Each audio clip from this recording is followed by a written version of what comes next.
합독해서 읽도록 하겠습니다. 이사야 14장 12절로 15절까지 한 목소리로 읽습니다. 너 아침의 아들 계명성이여 어찌 그리 하늘에서 떨어졌으며 너 열국을 엎은 자여 어찌 그리 땅에 찍혔는고 내가 내 마음에 이르기를 내가 하늘에 올라 하나님의 무별 위에 내 자리를 높이리라. 내가 북극 지폐의 산 위에 앉으리라. 가장 높은 구름에 올라가 지극히 높은 이와 같아지리라 하는도다. 그러나 이제 내가 스올 곧 구덩이 맨 밑에 떨어짐을 당하리로다. 아멘. 기도하겠습니다.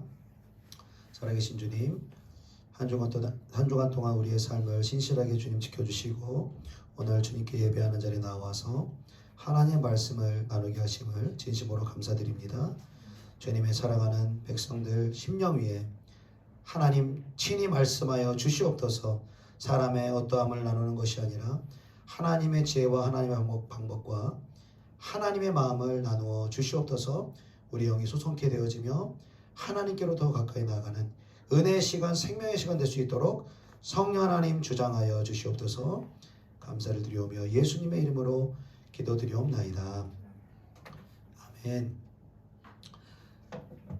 우리가 그 창세기 말씀부터 쭉 우리가 나누고 있는데요.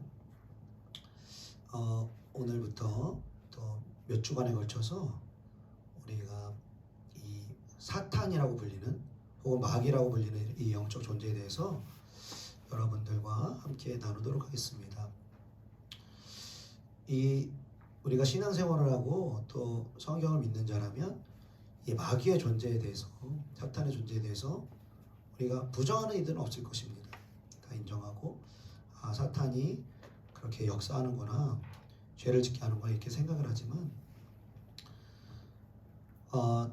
우리가 사탄을 참 잘 모를 때가 많다라는 것이죠. 사탄은 어떤 막연한 존재라든지 아니면 공중에 떠다니고 어쩌다가 우리를 뭔가 괴롭히는 존재로 우리가 생각할 때가 있다는 것입니다. 그래서 옛말에 그 지피지기면 백전불태라라는 말이 있는데, 적을 알고 나를 알면 100번 싸워도 위태롭지 않다라는 옛말이 있습니다. 우리 그리스도인들이 물론 하나님을 먼저 알아야 합니다. 하나님을 더 깊이 알고 예수 그리스도를 더 깊이 알아야만 합니다. 왜냐하면 하나님을 더 알 때에 그 하나님 안에서 나를 알 수 있기 때문입니다. 하나님을 모르면 사실 나를 잘 알지 못합니다. 내가 어디서부터 왔고 어떠한 사람이며 어떠한 삶을 살아가야 하는지 또 어떠한 결말을 이르는지 하나님을 아는 지식이 없이는 우리는 우리 스스로를 알 수가 없다는 것입니다. 그래서 하나님을 더 깊이 우리가 알아갈 때 우리 자신에 대해서 더 깊이 알아갈 수 있을 줄로 믿습니다. 그래서 많은 사람들이 이렇게 마귀 얘기를 하고 이러면 좀 싫어하는 경향도 좀 없지 않아 있는 것 같아요. 그래서 예수님을 아는 게 중요하지 왜 이렇게 마귀 얘기하고 귀신 얘기하고 이러냐 이러면서 교회에서 사실은 이 마귀에 대해서, 귀신에 대해서 언급이 잘 안 되는 것 같습니다. 그리고 조금 언급이 되거나 어떤 그러한 영적인 현상들이 나타나면 뭔가 대단히 잘못된 것처럼 막 이단시하기도 하고 그런 흐름들이 교회 안에 있다는 것입니다. 그러나 하나님을 알므로 나도 알아야지만 우리의 적을 알아야 된다는 것이죠. 우리가 운동 경기를 할 때도 상대 팀에 대해서 이게 승패를 가늠하는 게 무엇입니까? 상대편의 이 장점도 알아야 되고 또 상대편의 단점도 알아야 되지 않습니까? 그래서 이 단점을 이제 공략해 들어갈 때 이제 스포츠에서도 승리할 수 있는 것처럼 영적 전쟁에서도 마찬가지로 이 우리의 적을 분명히 알아야 될 필요가 있다는 것입니다. 우리의 적을 우리가 알지 못할 때는 우리의 적, 죄를 짓게 하거나 또 우리 가운데 분열을 일으키고 이 다툼이 일어날 때 우리의 적을 누구로 생각합니까? 나를 화나게 하는 그 사람으로 생각을 하죠. 그죠? 그래서 그 사람이 이렇게 말을 했고 또 그 사람이 이렇게 화나게 했고 또 이렇게 우리가 생각하지 않습니까? 그런데 이게 성경에 마귀, 사단, 귀신이 나온 것뿐만 아니라 이렇게 기도를 집중적으로 하면서 이렇게 하나님이 이렇게 하나님 만나러 조금씩 체험을 하게 하다 보면 이 사단 마귀가 우리 삶에 역사하는 게 너무너무 많다라는 거예요. 우리가 생각하는 상상 이상으로 우리의 감정에, 우리의 어떤 생각에, 우리의 말에, 우리의 죄된 습관에 너무나 많은 영역에서 이 사단 마귀가 우리를 장악하고 있다는 것입니다. 많은 사람들이 이렇게 복음을 받아들이지 못하죠. 우리는 그래서 복음을 받아들이는 것을 예전에는 훈련도 받아보고 전도에 관련된 방법도 배워보고 이렇게 전하면 그 사람이 복음을 받아들일까, 저렇게 하면 될까, 우리는 이렇게 생각하는데 고린도후서 4장 4절에 보니까 이 사단을 이 세상의 신이라고 표현을 합니다. 그러니까 아담이 원래 하나님을 대신해서 이 땅을 다스리는 이 신적 통치를 이제 아담이 받았는데, 그래서 아담이 이 동물 이름도 맹수들이 와도 큰 몸집의 짐승들이 와도 두려워하지 않고 아담이 하나님의 권세로 이 세상을 다스리지 않습니까? 그런데 이 사단에게 사단에게 속아서 죄를 범한 이후에 이 땅에서 가지고 있던 이 하나님의 그 통치권이 이 사단에게로 넘어갔다라는 것입니다. 그래서 성경의 곳곳에 보면 고린도후서 4장 4절에도 이 세상 신인 사단이 믿지 않는 자들에게 이 복음의 광채가 들어가지 못하게 한다라고 말하고 있습니다. 우리가 단순히 화려한 언변이나 논리를 따라서 복음을 전했을 때 그들에게 복음이 들어가는 것이 아니라 그 복음을 전해지는 그 대상자 안에 역사하는 사단 마귀를 우리가 끊어낼 수 있는 성령의 권능과 예수 그리스도의 이름의 능력이 필요하다는 것입니다. 그러니까 이 사단 마귀에 대해서 우리가 알지 못하면 실상은 우리가 예수의 이름을 의지하지 않습니다. 예수 이름을 의지하는 것은 어떤 기도 말미에 어떤 좀 나쁘게 표현을 하면 주문처럼, 마무리 주문처럼 예수님의 이름으로 기도합니다. 이렇게 해서 그냥 우리가 기도를 마무리하는데, 실상은 이 사단의 실상이 분명히 있고 그 사단이 우리의 삶을 도둑질하고 죽이고 멸망하는 자리로 이끌어가며, 그리고 우리의 생각도, 우리의 심령의 감정도, 그리고 우리가 하는 죄된 언행이나 모든 행동들이 이 사단 마귀의 이 영적인 존재를 통해서 우리에게 온다는 것을 분명히 깨닫는다면 우리는 예수 이름을 사용하지 않을 수가 없다는 것입니다. 왜냐하면 이 사단 마귀는 우리의 인간의 힘으로는 도저히 이길 수가 없는 영적인 힘을 가지고 있는 존재라는 것입니다. 그래서 오늘 이 사단 마귀에 대해서 오늘부터 이 성경을 통해서 또 우리가 알아보고자 하는데요. 여러분 잘 아시는 것처럼 이 사탄의 처음 이 성경의 등장은 이제 순서로 보면 창세기 3장에 등장합니다. 창세기 3장 1절에 뱀은 여호와 하나님이 지으신 들짐승 중에 가장 강교하니라 라고 나와 있죠. 그래서 이 뱀이 그 아담과 하와를 유혹해서 이제 선악과를 따먹게 하고 죄를 짓게 하죠. 근데 우리 모두 이것이 그냥 뱀이다 라고 생각하는 사람은 없습니다. 그러니까 사단이 이 뱀을 통해서 말하게 한 거죠. 그래서 우리가 좀 의아하게 여길 수도 있어요. 어떻게 동물이 말을 하나 이렇게 생각하죠. 근데 동물이 말할 수 있습니다. 영적인 존재를 통해서 이 말하는 것은 성경 곳곳에 나오는데, 우리가 신약 성경에 보면은 이 사람의 입을 통해서 귀신이 말을 하는 것을 여러분 기록을 알 것입니다. 그래서 이 귀신 들린 자에게 예수님이 가서 귀신을 쫓아내려고 하니까 이 귀신 들린 자의 입을 통해서 귀신이 뭐라고 얘기합니까? 다윗의 자손 예수여, 내 때가 아직 되지 않았는데 왜 벌써 왔습니까? 라고 말하잖아요. 그 때라는 게 뭡니까? 마지막 때에 이 사탄 마귀는 이 영원히 꺼지지 않는 이 불못에 들어갈 것이라는 이 하나님의 섭리 가운데 그 마지막 그 심판을 이 사단은 기다리고 있다는 것이죠. 이 사람의 입을 통해서도 동물의 입을 통해서도 말하게 할 수 있다는 거예요. 자, 이 사탄이 뱀을 통해서 역사해서 아담과 하와에게 죄를 짓게 했죠. 그런데 이 사탄의 처음 기원은 무엇인가? 사탄은 어떻게 창조되었으며 이 사탄은 어떻게 타락했는가 우리가 성경을 통해서 살펴보기를 원하는데요. 오늘 본문 말씀 이사야 14장 12절 말씀 같이 읽어보겠습니다. 이사야 14장 12절 같이 시작. 너 아침의 아들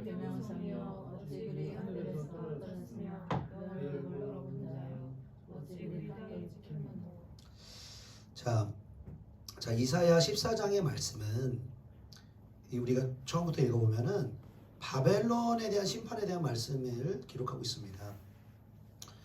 그래서 바벨론에 대해서 바벨론 왕에 대한 심판에 대해서 쭉 기록을 하면서 12절에 너 아침의 아들 계명성이여 라고 바벨론 왕을 부르고 있습니다. 여기서 계명성이라고 하는 이 단어의 원어를 보면 루시퍼라는 단어를 쓰고 있습니다. 우리가 사탄이 루시퍼라고 하는 명칭을 쓴다는 것을 우리가 익히 들어서 아실 것입니다. 그런데 이 바벨론 왕을 가리켜서 왜 루시퍼라고 이야기를 했을까요? 자 12절에 그 다음을 보니까 그 계명성이 아침에 아들 계명성이 하늘에서 떨어졌다고 말하고 있습니다. 하늘에서 떨어져서 땅에 찍혔다라고 말하고 있는 것이죠. 바벨론 왕이 여러분 하늘에서 떨어질 수가 있는 존재가 아닙니다. 우리 인간은 땅에 발을 딛고 사는 존재이기 때문에 하늘에 떨어질 수가 없죠. 여러분 우리가 그 나라 민족을 위해서 또 기도를 같이 했는데 우리가 이 정권에 대해서 뭐 우리가 참 안타까운 마음을 가지고 또 화도 나고 또 비판도 하고 이렇게 그렇게도 우리가 하긴 하는데 그냥 속된 말로 다 문재인이 때문이다 우리가 이렇게 얘기도 하잖아요. 문재인 때문이다. 문재인만 바뀌면 된다 우리가 이렇게 얘기하는데 사실 문재인 잘못 같은데 문재인이 근본적인 잘못이 아닙니다. 문재인의 배후의 역사는 악한 영이 있다라는 거예요. 그러니까 우리가 생각하기에 저 사람들 인간이라면 왜 저런 정책을 내세울까? 저렇게 많은 사람들 죽이는 정책들 왜 했을까? 막 우리가 이해가 안 되지 않습니까? 공산주의가 어떻게 나라를 발전시키는 수 있는 길이라고 저런 정책을 쓰나 우리가 이해가 안 될 때가 있죠. 근데 왜 이해가 안 되는 그런 행동을 하고 정책을 내세우느냐?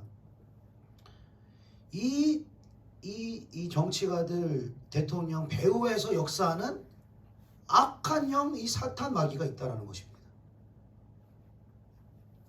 오늘 본문에서 바벨론 왕이라고 칭하면서 너 아침의 아들 계명성이 이렇게 말합니다. 이것은 뭐냐면 무슨 뜻을 하냐면 이 땅에 있는 이 바벨론이라는 나라 가운데 이 왕 가운데 실제로는 이 사람들이 정책을 펼치고 다른 나라에 전쟁을 하고 이러한 모든 것들이 배후에 있는 악한 영들이 이들을 장악하고 있기 때문에 이들은 알지 못하지만 악한 영들의 이 조종 가운데서 이들이 전쟁도 하고 사람들도 죽이고 하는 이러한 정책들을 펼쳐나간다는 것이죠. 그래서 이 세상 나라는 두 가지의 나라로 존재합니다. 예수 그리스도를 믿고 거듭난 하나님의 자녀가 하나님의 뜻대로 살아가는 하나님의 나라가 있고 우리는 그렇게 인정하지 않을 수 있으나 예수를 믿지 않고 예수를 믿으나 실제로는 성령의 능력 가운데 살아가지 못하는 명목상의 신자들이 사단에게 종노릇하여서 사단의 뜻대로 살아가는 이 사단의 나라가 있다라는 것입니다. 너무나 여러분 이렇게 소름 끼치게 이렇게 무서운 것은요. 우리가 그럴 때도 있잖아요. 어떤 개인적인 관계를 봐도 가족이 됐든 회사의 동료가 됐든 왜 저럴까 막 이런 거 있잖아요. 그냥 상식수로는 이해가 안 돼요. 막 교회도 다니고 신앙생활도 열심히 하고 뭐 기도도 하고 이러는데 어떤 영역에서만큼은 왜 저럴까? 왜 저렇게 말할까? 왜 이렇게 행동할까라는 부분이 있잖아요. 누구나. 그죠? 그러니까 내가 그렇게 보는 사람한테 그런 부분이 있는 것처럼 나도 그러한 연약한 부분이 있잖아요. 이상하게 말도 하고 이상하게 행동도 하고 그냥 막 사람 막 기분 나쁘게 하는 이 원행이 있잖아요. 근데 이게 머리로 알아도 여러분 잘 고쳐집니까? 고쳐지지 않습니까? 고쳐지지가 않아요. 말씀을 알아도 기도를 해도 안 고쳐져. 그리고 내 말씀 보고 기도하면 이런 부분 고쳐야지, 혈기 내지 말아야지, 이러한 죄 짓지 말아야지 이렇게 하는데 작심삼일이죠. 또 끌려가서 또 죄짓게 되고 또 그 말하게 되고 또 하나님이 안 좋아하시는 행동 또 하게 되는 거예요. 왜 그렇습니까? 내가 의지가 약해서요? 아니면 그 사람이 뭐 인격적으로 결함이 있어서요? 그렇지가 않아요. 그러한 인격적인 결함을 낳게 하는 악한 영이 그것을 붙들고 있는 거예요. 내가 어떤 영에서 죄를 끊어내지 못하게 하는 악한 영이, 그 죄를 계속 짓게 하는 악한 영이 나를 붙들고 있는 거예요. 그러니까 이게 영적인 문제로 보지 않고 인간적인 문제로 보잖아요. 우리는 서로 사랑하는 것은 불가능합니다. 불가능해요. 사랑하려고 하다 짜증나 버리고 하면서 짜증나 버리는 거예요. 근데 영적인 존재가 그 사람을 붙들고 있을 뿐만 아니라 나도 어떤 영역에서 경건진에 묶여 있는 것을 발견해야 되는 거예요. 그래야지 우리가 판단이 안 나갑니다. 왜? 상식적으로 생각하고 도덕적으로 생각하고 인간적으로 생각하면 어떻게 저 나이 들어서 어떻게 저렇게 저 직분 가지고 어떻게 막 이렇게 이런 인간적인 생각이 들거든요. 근데 나부터 이 사단마귀에 묶여있는 것을 발견하고 나면요, 내가 그 마귀 권세에서 해방되고 예수님의 권세로 그 마귀 권세가 깨트려지면 우리가 이해하게 되는 거예요. 저 사람도 저 영역에서 묶여있구나. 이걸 아는 거예요. 인간적으로 이 사람 왜 그래 이렇게 판단하는 게 아니라 이 사람 지금 사단마귀에게 묶여있구나. 그럼 영적 존재이기 때문에 이 사단마귀 아까 설명할 때 뭐라고 설명합니까? 뱀은 하나님이 지으신 절짐 중에 가장 강교하니라. 이 뱀, 이 마귀의 특징이 뭐냐면 강교해요. 그러니까 계속 거짓말하고 속여요. 우리 인간의 눈을 가리고 모든 것이 너의 의지의 문제이다 이렇게 말하는 거예요. 너의 의지의 문제고 그 사람 인격의 문제고 네가 노력을 안 해서 그렇고 계속 사람 탓만 하는 거예요. 그러면 나를 계속 탓하게 되면 어떻게 돼요? 그게 제일 깊어지면 자살하게 되는 거예요. 다른 사람을 계속 탓하게 되면 여러분 그 끝이 무엇입니까? 살인하게 되는 거예요. 말로 다른 사람을 죽이고 말로 다른 사람의 막 이 가슴 후벼 파고 이게 되잖아요. 그 사람의 잘못 시작하지만 혈기가 돋으면 어떻게 됩니까? 나도 어떻게 됩니까? 나중에는 이 상황은 없어지고 막 가시돋친 말 우리가 해낼 수 있지 않습니까? 그러니까 에베소 6장에 우리에게 말씀하고 있는 거예요. 우리의 싸움은 혈과 육에 있는 게 아니다. 보여지는 혈과 육에 있는 게 아니라 그 배후에 숨어서 역사하는 하늘에 있는 악 통치자들과 권세들과 악한 영들을 상대함이라 말씀하시는 것입니다. 그러니까 교회는 단순히 그냥 불신자들 오면 잘해주고 막 가난한 사람 오면은 막 먹을 거 나눠주고 이게 교회가 아닙니다. 저도 한때는 그렇게 생각했을 때가 있었어요. 복음을 전하고 또 가난한 사람들 오면은 잘해주고 막 불신자 오면은 막 잘 챙겨주고 이게 교회의 모습인 줄 알았어요. 그런데 그러한 구제나 섬김의 모습은요 부차적인 것이고 가장 중요한 교회의 본질은 예수 그리스도의 이름을 통하여서 우리에게 역사하고 있는 이 세상 신인 사단마귀를 깨트려 물리쳐야 한다는 것입니다. 그럴 때 우리에게 자유가 오는 거예요. 할렐루야. 죄에 대해서 자유, 사람에 대해서 자유. 그 사람이 어떻든 그 사람이 뭐라고 말하든 왜 자유합니까? 이제 이 사람이 지금 묶여있는 걸 보기 때문에. 나도 묶여있었고, 그러니까 여러분 내가 묶여있는 것을 보지 못하는 사람은 남이 묶여있는 것도 보지 못하는. 근데 내가 이 영적 존재에게 묶여있고 묶여있어서 그렇게 말하고 묶여있어서 그 죄를 짓고 묶여있어서 이렇게 넘어진다는 걸 깨달으면 더 이상 내 노력에 가치를 두지 않습니다. 저도 여러 번 얘기했지만 어떠한 연약함에 대해서 죄에 대해서 계속 넘어지니까 이게 방법이 없는 거예요. 기도도 하고 회개도 해보지만 방법이 없어요. 근데 나중에 알게 된 거예요. 이게 내 의지 문제가 아니라 내 의지까지도 장악하고 있는 이 악한 영이 있구나. 내 생각을 통해서 역사하는 이 악한 영이 있구나. 이거 깨닫게 되는. 그러니까 모든 관계의 문제, 자녀의 문제, 부모 간의 문제, 모든 악한 영들이 역사하는 본질이 무엇입니까? 서로 사랑하지 못하게 하는 거예요. 그리고 내 자아의 기준으로 그 사람을 판단하게 만드는 거예요. 저건 잘못됐지, 저건 아니지. 그러면서 고치려고 하지만 안 고쳐지잖아요. 안 고쳐지잖아요. 왜? 영적인 문제이기 때문에. 영적인 문제이기 때문에. 자, 그래서 이 사탄 마귀가 어떻게 처음에 타락하고 죄를 지었는지 우리가 한번 살펴보기를 원하는데요. 이사야 14장 13절 14절 읽어보겠습니다. 이사야 13장 14절 14장 13, 14 같이 시작. 내가 내 마음에 이르기를 내가 북극 깊이 산 위에 얹으리라. 가장 높은 무릎에 올라가 지극히 높은 이와 같으리라 하는도다. 아멘. 자, 이 사탄이 말합니다. 마음에 말하는 것이죠. 자, 13절에 봅시다. 사탄이 마음에 이르기를 이렇게 말합니다. 내가 하늘에 오르겠다. 내가 하나님의 무뼈 위로 내 자리를 높이리라. 내가 북극집의 산 위에 올라가. 자꾸 위로 올라가려고 그래. 자꾸 마귀는. 그리고 14절도 가장 높은 구름, 또 높이도 올라가요. 높은 구름이라는 것은 성경에서 하나님의 그 임재를 우리가 그 표현하잖아요. 하나님의 그 임재, 그 영광 위로 올라가서 어떤 자리에 앉는다는 거예요. 지극히 높은 하나님과 같아지리라 말하는 거예요. 그러니까 높아지려고 하는 특징이 있다는 거예요. 사탄은 처음에 죄를 지었을 때 높아지는데, 여러분, 누가 이 사탄을 높인 것입니까? 내가라는 거예요. 내가. 우리가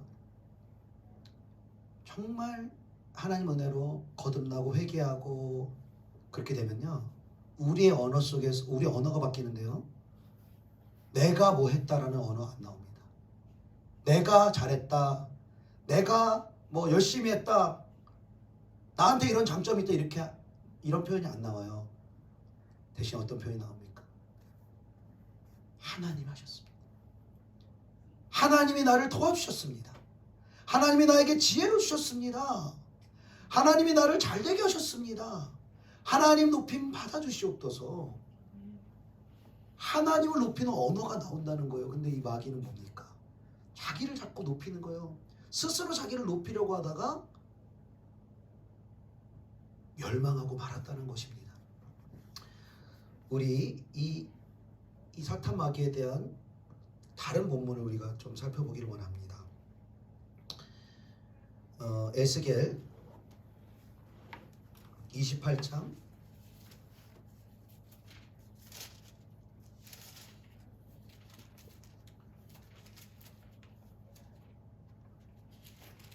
'에스 구약성경 1194페이지는 에스겔 28장 12절 13절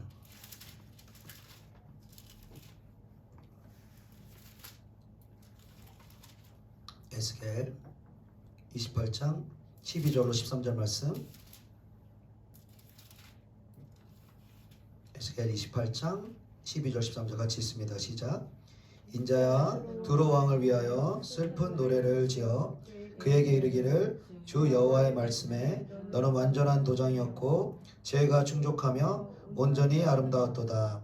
내가 옛적에 하나님의 동산에 있어서 각종 보석 곧 홍보석과 금강석과 황옥과 홍만호와 창옥과 청보석과 남보석과 홍옥과 황금으로 단장하였으며 내가 지음을 받던 날에 너를 위하여 소구와 비파가 준비되었도다. 아멘. 자, 이 에스겔 28장 말씀도 이사야 14장 말씀과 같이 처음부터 읽어보면 두로 왕이 받을 심판에 대해서 말씀하고 있습니다. 근데 두로 왕의 얘기를 하다가 갑자기 12절에 보니까 두로 왕을 위한 슬픈 노래를 지었다라고 하면서 14절 보니까 뭐라고 말합니까? 너는 기름 부음을 받고 지키는 그룹이며, 성경에서 그룹이라고 하면 천사를 말하고 있는 것입니다. 이 두로 왕이 천사가 될 수 없겠죠.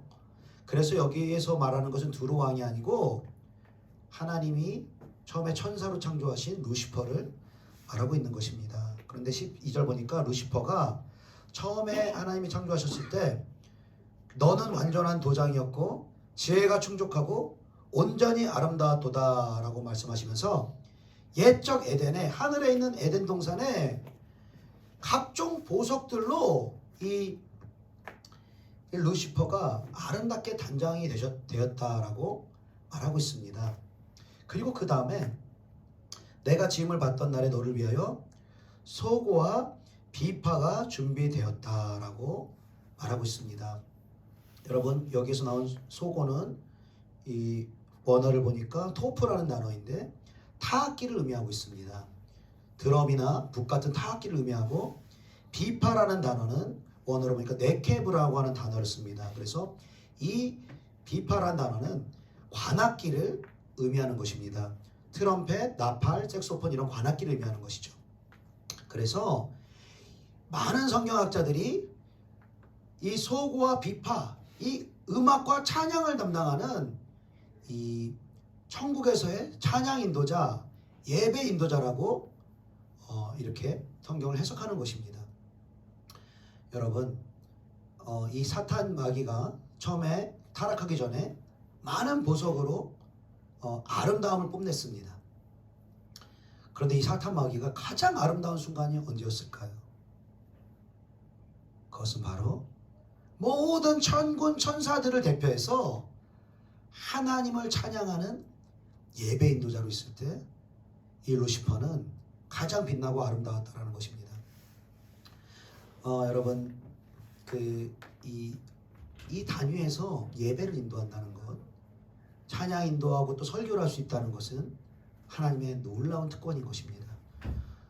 그런데 여러분이 어떤 목회자를 통해서 또 하나님 은혜로 또 저를 통해서라도 하나님이 은혜를 주실 때는 이 앞에 서 있는 목회자, 이 앞에서 예배를 인도한 예배 인도자가 여러분 좀 다르게 보실 것입니다. 밑에 내려오면 아주 평범해요. 그 사람이 외모가 좀 못생겼을 수도 있고요. 또 저처럼 키가 작을 수도 있어요. 그런데 하나님이 기름 부어주시고 거룩함을 가지고 이 단상에 서면요, 그 사람이 찬양을 인도하고 그 사람이 하나님의 진리의 말씀을 선포하면 그 사람이 갑자기 멋있게 보여요. 저는 남자를 이렇게 멋있게 보진 않지만 그 순간만큼은 이 목사님들이 너무 멋있는 거예요. 제가 좋아하는 어떤 목사님 중에 키가 저보다 작은 목사님이 계세요. 단위에서 막 성령 충만함을 가지고 이렇게 설교를 하시는데 어찌나 그분이 이렇게 커 보이시는지. 근데 내려오니까 키 살짝 옆에 재보니까 저보다 작아요. 그러니까 이게 놀라운 거예요. 그러니까 예배 인도자, 이 설교자에게 하나님이 기름 부으셔서 특별한 이 아름다움과 이 탁월함을 이렇게 하나님뿐만 아니라 다른 이 성도들, 사람들을 통해서도 보게 하신다는 것입니다. 이 타락하기 전 루시퍼가 많은 보석을 가지고 그의 아름다움을 뽐냈지만 그의 아름다움을 가장 뽐낸 순간은 예배를 인도하던 때였어요. 이 음악을, 소고와 비파를 통해서 모든 천군 천사들이 하나님을 찬송하게 하는 그때에 이 루시퍼는 가장 돋보이는 존재였다는 것입니다. 그런데 이 마귀의 여러분, 이 잘못이 무엇이었습니까? 그를 돋보이게 한 것이, 그에게 각종 보석을 심어주시고 또 찬양과 이 말씀과 여러 가지 예배를 인도할 수 있는 그 기름을 여러분 누가 부으셨습니까? 하나님이 주신 거잖아요.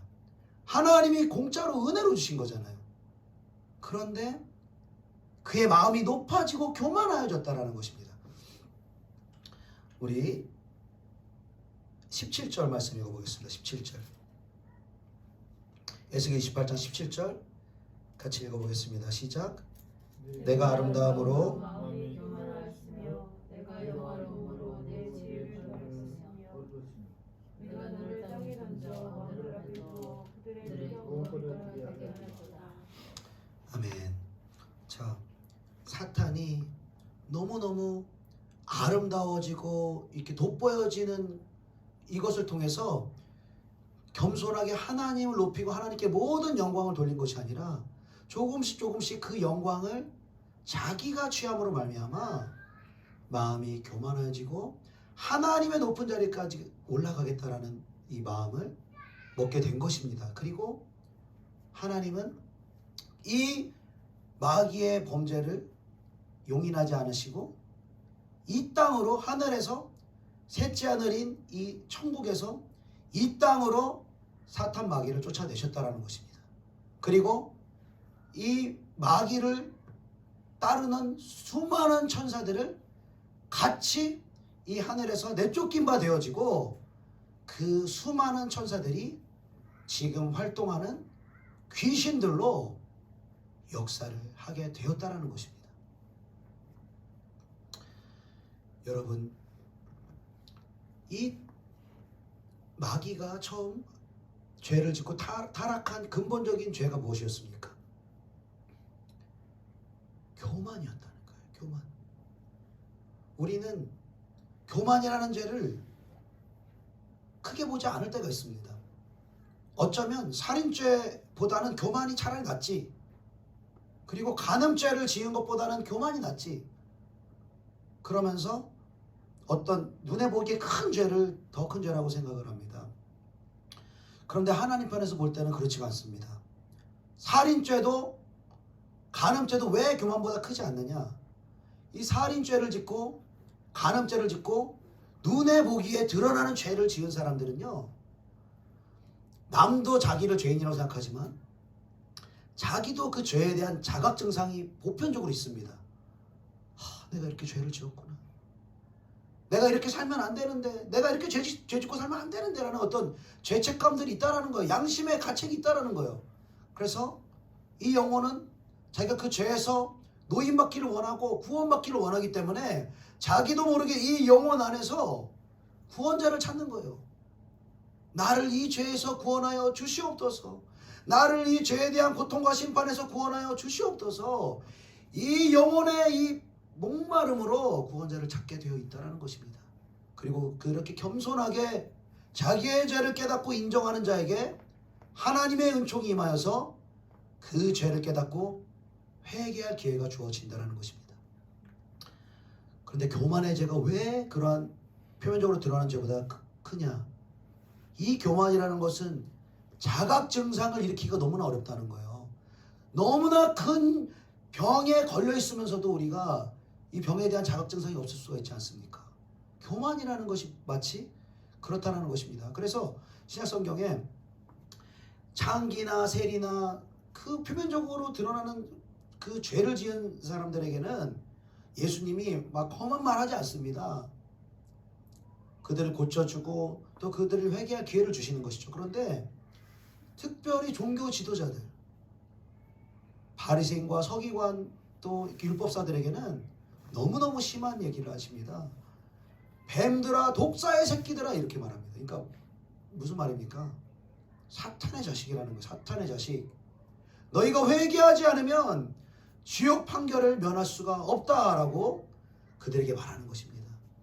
여러분, 우리가 인간적으로 보면 그 어떤 엄청난 그런 극악무도한 죄를 지은 사람이 더 죄인으로 보입니까? 아니면 교양 있고 또 종교생활 또 열심히 하고 또 가르치는 입장에 있는 그들이 여러분 더 죄인으로 보입니까? 인간적인 눈으로 볼 땐 표면적인 죄를 지은 사람들이 더 죄인으로 보인다는 것. 그러나 이들의 죄는 드러나되 이들의 죄는 숨겨져 있다는 것.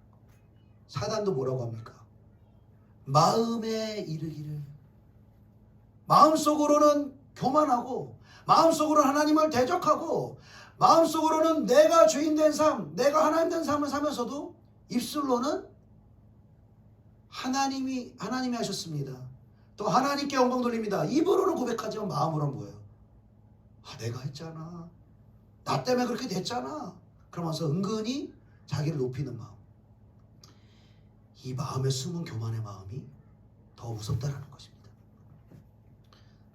그래서 우리에게 여러분 가장 큰 하나님의 은총이 있다라고 한다면 우리 안에 숨겨져 있는 교만을 발견하는 것입니다.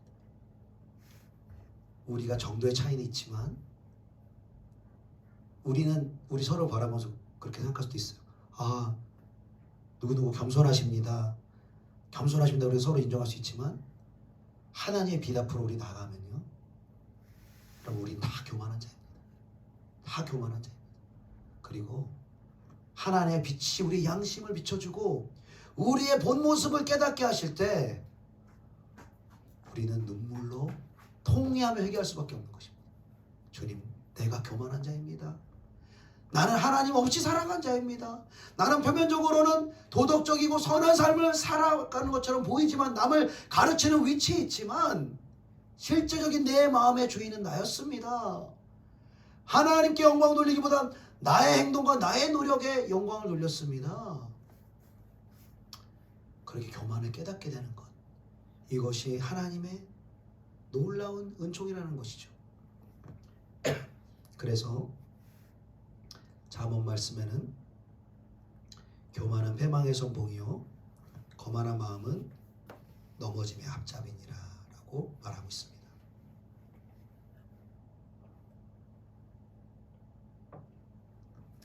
가장 근본적인 사탄 마귀의 첫 죄가 교만이라면,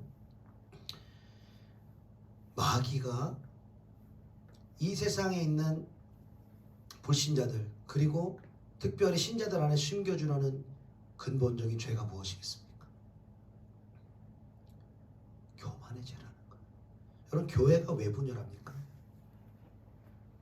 교회가 분열하는 이유는요, 여러분, 정말 죄 많아 보이는 사람들 때문에 분열하는 게 아닙니다.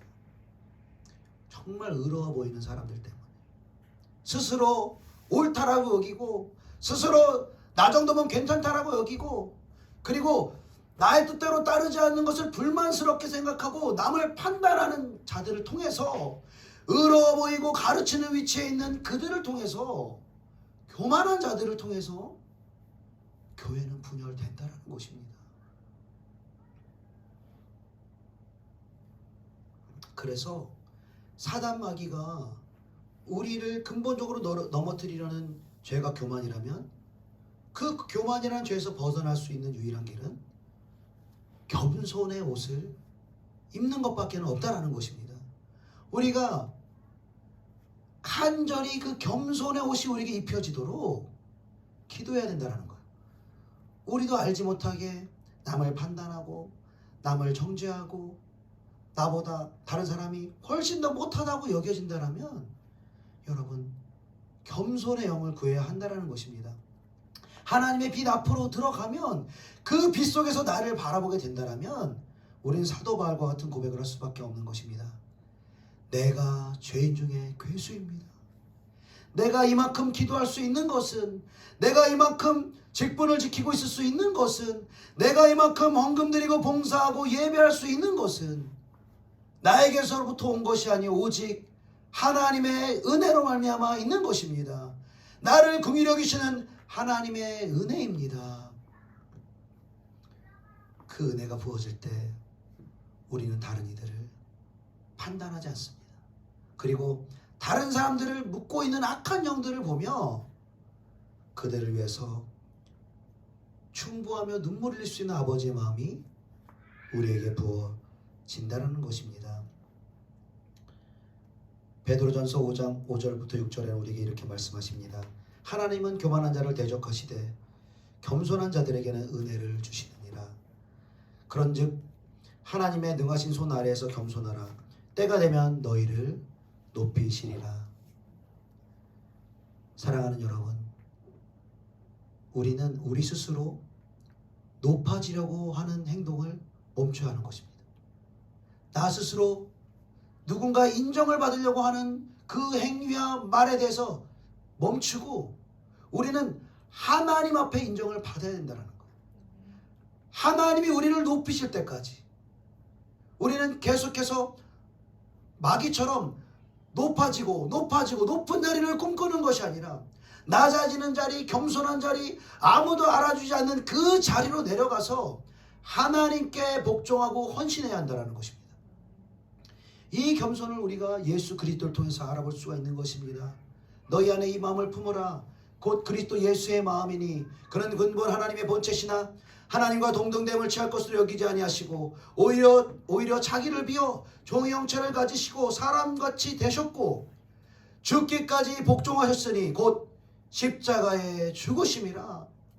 예수는 한 번도 당신을 높이지 않으셨어요. 한 번도 왕이 되려고 하지 않았어요. 한 번도 자신의 힘으로 능력을 행하려고 하지 않았어요.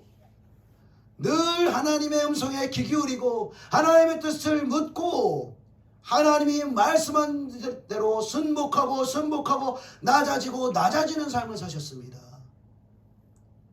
그 낮아지는 삶을 산 결과 어떻게 하셨습니까? 그러므로 예수의 이름이 모든 이름 위에 뛰어나게 하시고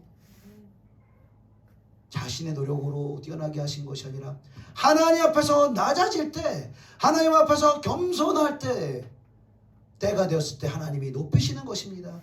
땅 아래에 있는 것들과 땅에 있는 것들과 하늘에 있는 모든 것들이 예수의 이름을 주라하여 하나님께 영광을 돌리게 하셨느니라. 사랑하는 여러분, 우리의 삶은 하나님의 손에 있는 것입니다. 내 노력에 있는 것도 아니고 내가 다른 사람들에게 인정받으려고 해서도 안 되고 우리를 높이시고 우리에게 응답하시는 하나님의 손에 달려있다는 것입니다. 그러므로 날마다 하나님의 보좌 앞에 나아가 겸손을 사모하며 구하는 저와 여러분 되기를 축복합니다. 그리고 날마다 하나님의 말씀에 비답해서 저와 여러분 안에 있는 숨겨져 있는 교만을 발견하시길 축복합니다. 이것을 발견하는 것이 은혜입니다. 발견하고 회개하고 나면요, 여러분 얼마나 큰 평화와 기쁨이 있는지 모릅니다. 그리고 그 교만의 영이 벗겨지고 겸손의 영이 임할 때 우리는 다른 사람들을 우리의 인간적인 눈, 사단 마귀가 역사에서 보게 하는 판단과 정죄의 눈이 아니라 그들을 불쌍히 여기시고 은혜 주시기를 원하시는 하나님의 눈과 마음으로 우리의 가족과 우리의 주변에 있는 수많은 영혼들을 바라보게 될 줄로 믿습니다. 날마다 주님의 은혜 가운데 겸손하여지고 그 겸손을 따라 은혜를 베푸신 하나님을 날마다 경험할 수 있기를 예수님의 이름으로 축복합니다. 기도하겠습니다. 사랑이 많으신 주님, 주님의 은혜를 감사드립니다.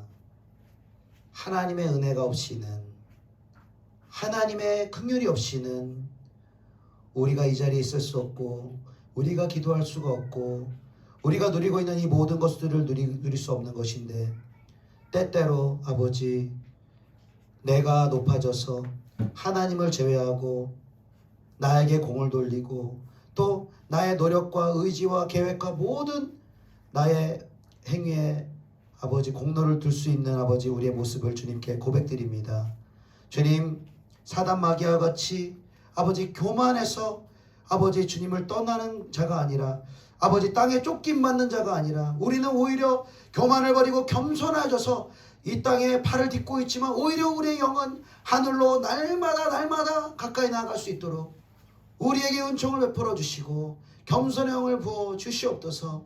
그 은혜가 우리를 통하여서 수많은 영혼들에 흘러가는 축복을 통로할 수 있도록 겸손한 마음으로 우리를 날마다 세워 주시옵소서.